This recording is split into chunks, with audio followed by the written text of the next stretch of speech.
আজ SSC second সেমিস্টারের result out হয়েছে এবং সেক্ষেত্রে একাদশ দ্বাদশের ক্ষেত্রে ইংলিশ পিজি একটা ব্যাপার লক্ষ্য করা গেল। একজন ক্যান্ডিডেট আপনার স্ক্রিনে দেখতে পাচ্ছেন ওএমআর মার্কস 60, মানে রিটেনে তিনি 60-এর মধ্যে 60 পেয়েছেন। এডুকেশনাল কোয়ালিফিকেশান যে স্কোর সেখানে তিনি 8 পেয়েছেন, মানে টোটাল মার্কস হচ্ছে 68 বা 68।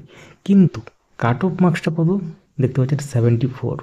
তার মানে 100% মার্কস পেয়েও রিটেনে তার চান্স হলো না। কাট অফের থেকে যেহেতু তার স্কোরটা কম আছে, এখানে যেহেতু তিনি ফ্রেশ ক্যান্ডিডেট বা ফ্রেশার হিসেবে অ্যাপ্লাই করেছেন, সেই জন্য এখানে তার সুযোগ হলো না। কিন্তু এক্ষেত্রে আপনারা জানেন যে যাদের টিচিং এক্সপিরিয়েন্স আছে তাদের ক্ষেত্রে একটা সুযোগ আছে এখানে, যে নম্বরটা পাওয়ার, অর্থাৎ 20 নম্বরের যে ব্যাপারটা আছে সেটা কিন্তু একটা রয়ে যাচ্ছে।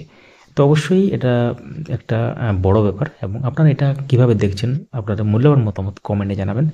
সঙ্গে থাকুন, চ্যানেলটিকে সাবস্ক্রাইব করে যারা ইউটিউব থেকে দেখছেন এবং যারা ফেসবুক থেকে দেখছেন পেজটিকে ফলো করে এখন ভিডিও লাইক করুন, সবার সাথে শেয়ার করুন।